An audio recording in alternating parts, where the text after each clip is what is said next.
This is Alex Debogorski of Ice Road Truckers. Stay tuned. Profiles is coming right up.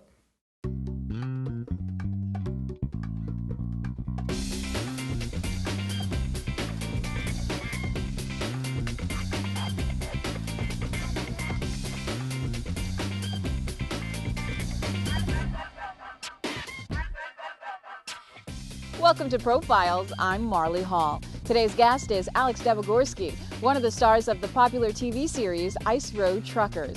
As the highest-rated reality show to ever hit the History Channel, Ice Road Truckers follows the heart-pounding adventures of tough-as-nails truckers as they risk peril every day to deliver goods and supplies across Alaska and Canada's frozen north.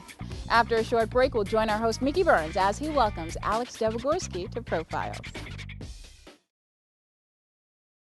Welcome back to Profiles. Fans of the extremely popular reality series Ice Road Truckers are very familiar with today's guest, driver Alex Debogorski. The tall, bearded father of 11 and grandfather of 10 is known for his good humor and booming laugh. Once just a humble trucker in Canada's Northwest Territories, today, thanks to the success of Ice Road Truckers, he's become an international celebrity.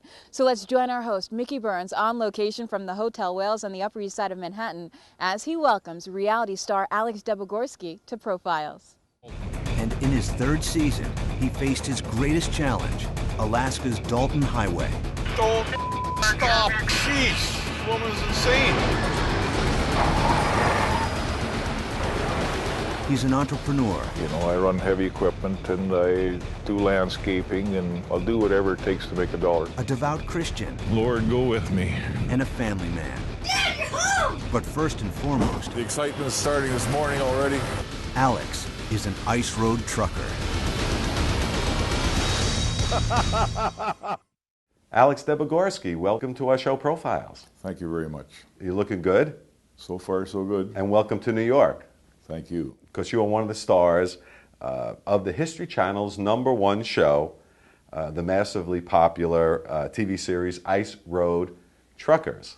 For those who haven't seen the show, explain to them exactly what it is that you do.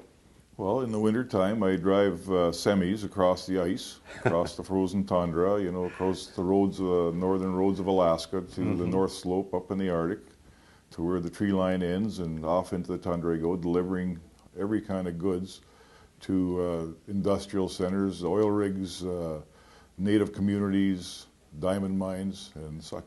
And a road was actually created on the ice. Some of the roads are on the ice, especially in Canada. We have a lot of the road is more ice than there is land on some of our roads. Amazing. How did you originally become to be known as an Ice Road Trucker? Well, years ago when I got out of university and needed a job, 16 jobs later, I got offered a job as a truck driver in a coal mine, and it paid 3 times as much as I was getting in a tire shop I was working. So off I went to the coal mine, and one thing led to another. I moved north to the subarctic, and one of the jobs in construction in the north in the winter season, when all the waterways turn to roads, is driving truck on the ice. So I chose to start doing that kind of work in the winter season. Today you're a celebrity from this show, but how did you originally get chosen for the series?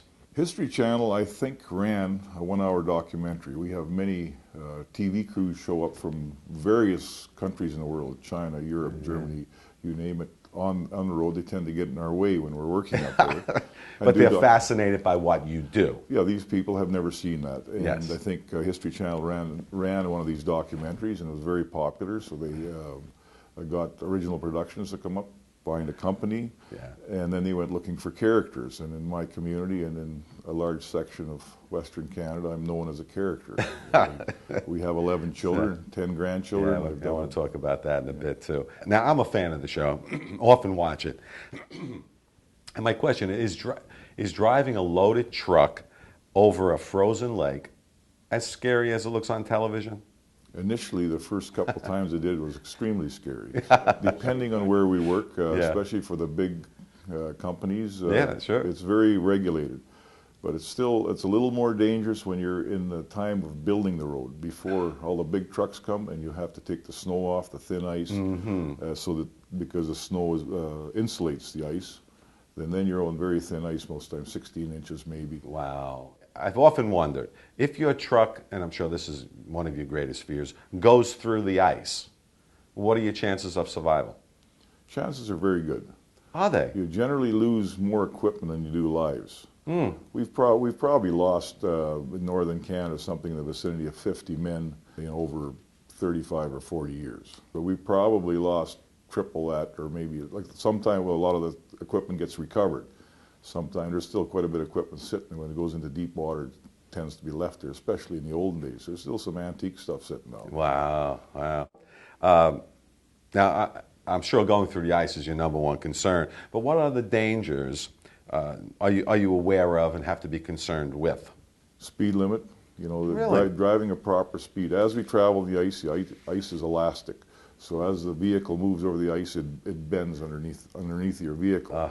And when it's bending, it tends to, this bend moves along in the ice, so it creates a wave in front of it. If you get going too fast with too much weight, you can actually see the ice start to pop in front of you. It looks like lightning going across the ice. You might see little puffs of snow, so it's time to slow down. Whoa. Regarding the risks of what you do, you recently said, it touches my soul.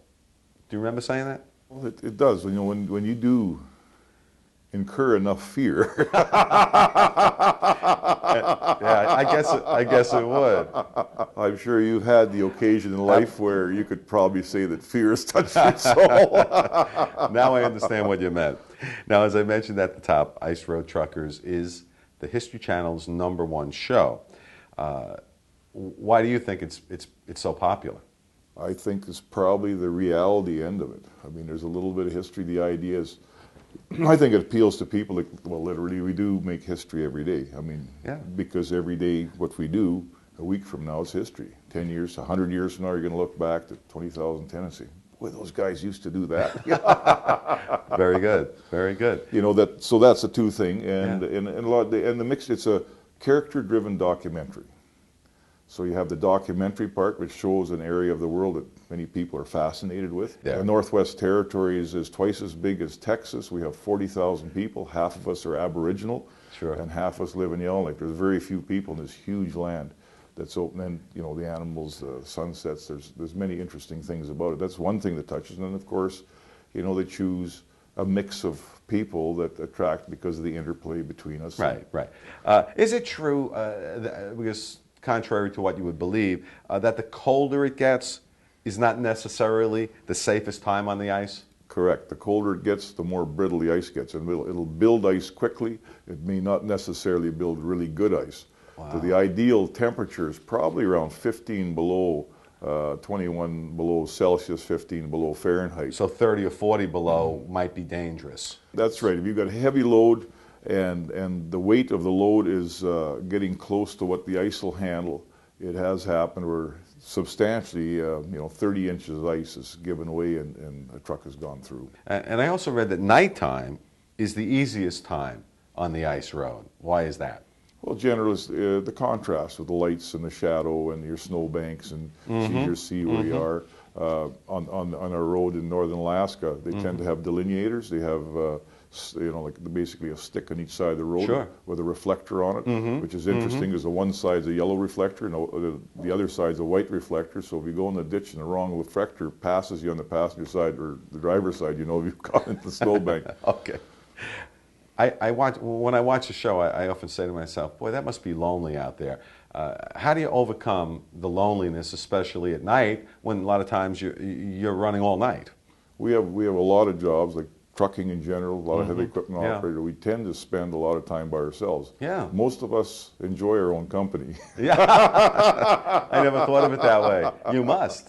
A lot of people, I took a bush survival course with air cadets years ago, and they said the #1 killer of people in a survival situation is being by themselves. Really? They can't stand to be by themselves. But there's a lot of people out there that we don't mind our own company and can deal with it. Wow. How real is the competition on the show amongst the drivers? Well, if you're talking about Hugh Rowland and me, I don't know what it is about the two of us. We get along and we've had the odd glass of wine together, but I mean, if you're having a glass with Hugh, you better keep an eye on him because he'll put a fly in it or something, I mean, it's... So it's real. That's real. And actually, a lot of drivers say it isn't out there, but you go in the gravel haul, depending on the character of the person. You know, when we're running on a winter yeah, road, yeah. one guy stops, and there's something about, you know, things are get a little boring after a while. You're going round and round, so you go by him, and you get to lap him. You might spend a whole month trying to make one extra trip just to get ahead of him. And Really? that really, a lot of people get really irritated if they lose their place in line, you know, and a lot of times that'll cause a lot of the bad mouthing too, you know. So the competition is real. There's always a little bit. If it's there just to, you know, to entertain yourself, It's there. sometimes it's there. Every year, he competes with fellow trucker Hugh Rowland to see who can get the most loads in. It's sort of a He-Man thing, you know. Guess I'm on my 5th load. How many are you on? I went by there 10 times now over the past. 10 times. 5 one way and 5 the other. That's right, yeah. Yeah, so I'm catching up to you. Are Yeah. Are you concerned? Not a bit.